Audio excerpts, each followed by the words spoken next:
Olá! Hoje nós vamos falar sobre os hormônios, que são substâncias que o nosso organismo produz, que têm influência sobre todo o nosso corpo, inclusive sobre a pele.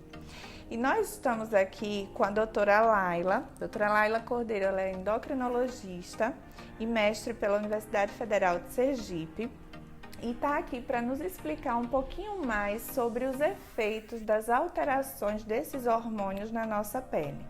Doutora Laila, quais as principais alterações hormonais que podem repercutir na nossa pele? Então, Denise, na verdade, as alterações da pele muitas vezes são pistas, que nos falam a favor de algumas doenças da tireoide. As doenças da tireoide têm uma prevalência elevada, principalmente nas mulheres, destacando-se aí o hipotireoidismo, onde ocorre uma alteração na produção do hormônio da tireoide, e há uma deficiência na produção desse hormônio. Então, diante de alguns sinais e sintomas, a gente pode suspeitar dessa alteração, como alterações na pele, uma pele seca e áspera, queda de cabelo, dentre outros sinais mais diretamente relacionados ao corpo, como sonolência, cansaço excessivo, alteração do funcionamento intestinal, alteração da menstruação. Então, esses sinais e sintomas falam a favor de uma investigação em relação ao hormônio, a alteração do hormônio da tireoide. Nós devemos também pensar na síndrome dos ovários policísticos, que é uma alteração hormonal bastante prevalente na mulher, especialmente na idade reprodutiva, onde ocorre um aumento na produção de andrógenos. Os andrógenos, pessoal, são os hormônios masculinos que na mulher ocorre, fisiologicamente falando, ocorre uma produção bastante reduzida desse hormônio. Nessa doença, que é a síndrome dos ovários policísticos, ocorre um aumento exagerado na produção desses andrógenos, trazendo algumas repercussões clínicas para o organismo da mulher. Então, ocorre esse aumento de andrógenos que vão trazer características clínicas, como aumento do pelo, que é o hirsutismo. Esse pelo passa a se concentrar em regiões típicas do homem, Pode acontecer alterações na menstruação, o aparecimento de acne, oleosidade na pele, irregularidade menstrual. Então, diante desses sinais, devemos suspeitar de alterações hormonais também, que devem ser investigadas. Ótimo, então você quer me dizer que quando eu estou com uma paciente que está com acne, eu devo suspeitar de problemas hormonais se ela tiver, juntamente com a acne, esses outros sinais e sintomas que você acabou de me citar? Isso. Então, a presença de acne associada a sinais bem típicos de hiperandrogenismo, que é esse aumento dos hormônios masculinos, a gente deve suspeitar de uma alteração hormonal e investigar. E quais seriam esses exames para investigar?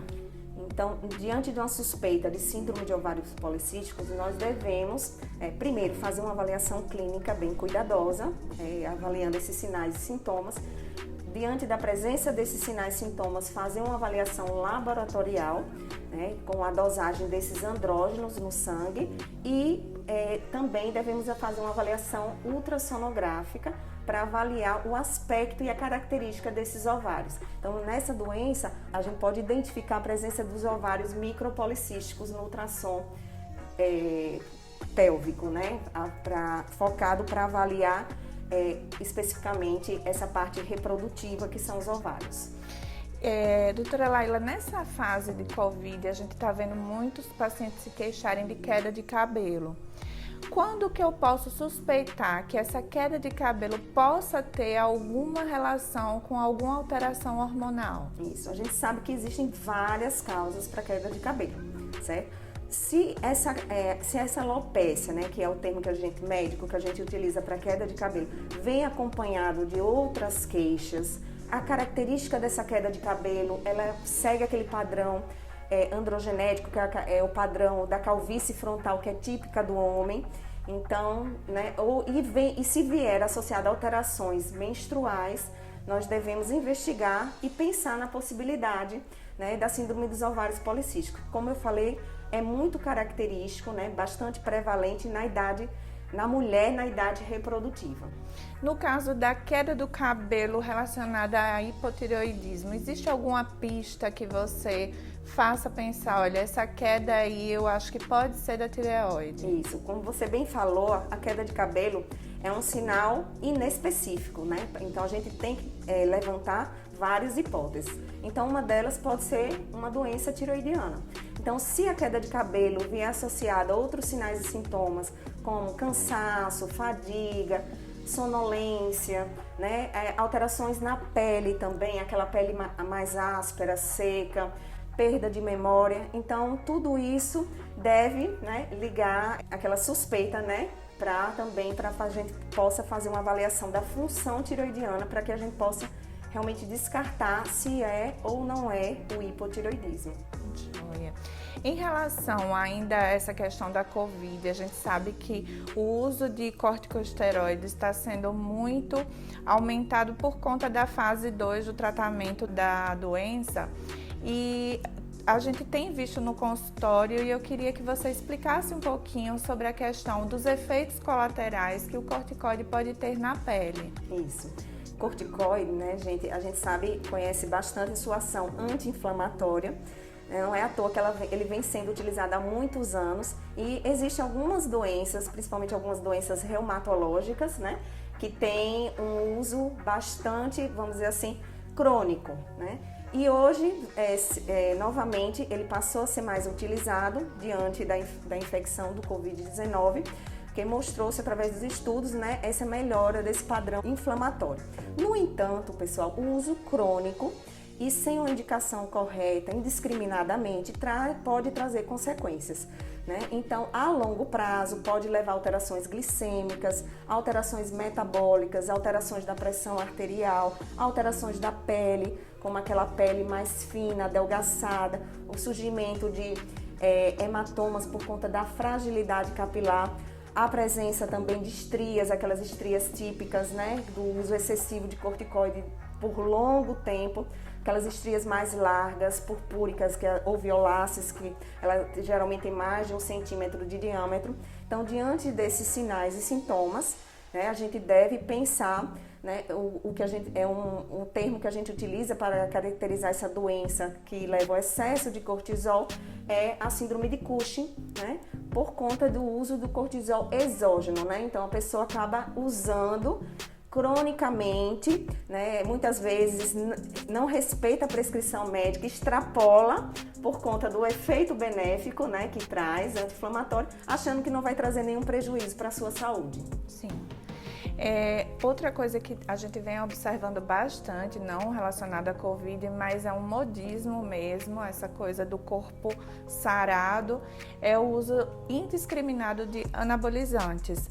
Quais os prejuízos que ele pode causar, voltando especificamente para a nossa pele? Bem, Lenise, temos visto, né, um uso indiscriminado de anabolizantes para fins estéticos, né? No entanto, eu gostaria de deixar um alerta aqui, pessoal, que o uso, né, de anabolizantes, que são os andrógenos, como eu falei, os hormônios que conferem característica masculina ao homem, tanto pelo homem quanto pela mulher, podem trazer efeitos negativos para a saúde. Então, na mulher pode conferir, né, características androgênicas, então como queda de cabelo, essa alopécia que segue o padrão masculino, com aquela calvície frontal. Então pode trazer acne, oleosidade na pele. Em relação ao cabelo, deixar aquele cabelo opaco, sem brilho e levando à queda também desse cabelo. Fora alterações metabólicas, né? Que na mulher pode alterar a fertilidade, pode trazer alterações do colesterol, então com riscos. No homem, como o homem passa a consumir esse andrógeno de forma externa, o que é que acontece com o andrógeno, a testosterona que é produzido no corpo dele? Há uma redução, porque o nosso organismo ele é muito sábio, ele trabalha em sistema de feedback. Quando ele reconhece um excesso desse hormônio, ele inibe a produção endógena. Então, ocorre uma redução do volume testicular. O homem, dependendo do tempo que ele utilizar esse anabolizante, ele pode ter infertilidade, com redução significativa da produção de espermatozoides, pode ter ginecomastia. Então, são muitas características, né, que tem que ser avaliada, pessoal, se vale realmente a pena, né? A gente sabe que o anabolizante ele aumenta verdadeiramente a massa muscular, mas tem muitos efeitos negativos para a saúde. E na mulher, uma das coisas, né, que realmente chama a atenção é aquela voz mais grave, rouca, né? A gente percebe nitidamente aquela acne mais de região de tronco, que fala mais a favor desse uso excessivo de anabolizante. Ótimo.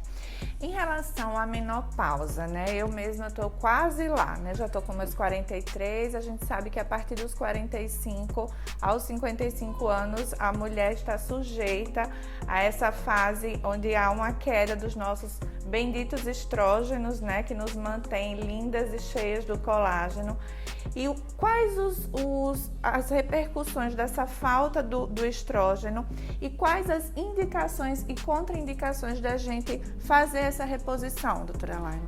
Bem, Lenise, a terapia de reposição hormonal, né, é uma estratégia que a gente tem e realmente a mais eficaz para tratar aquelas mulheres bastante sintomáticas que estão passando pelo período da menopausa. Então, a principal indicação são aquelas mulheres que têm ou se queixam dos fogachos, tá? Então, as alterações na pele unicamente, né, não é um critério único para a gente indicar a reposição hormonal. Então, precisa-se de alterações que tragam um impacto maior, né, negativo na saúde da mulher. Então, a reposição hormonal deve ser feita, né, sob supervisão médica e com acompanhamento rigoroso, principalmente dos exames ginecológicos. A principal via, né, de administração dessa reposição hormonal é a via transdérmica, através de adesivos. Essa mulher ela deve ser avaliada para ver se ela ainda tem útero ou não, porque a gente deve fazer, né, o uso do estrógeno através da reposição hormonal pela via transdérmica associada à progesterona micronizada. Então, a terapia que vai trazer uma melhora maior da qualidade de vida da mulher realmente é a reposição hormonal, contanto que se respeite as indicações corretas e as contraindicações. Ai, doutora Laila, foi ótimo. Muito obrigada pelas informações. Bom, pessoal, espero que vocês tenham gostado. Foi bastante esclarecedor e até a próxima.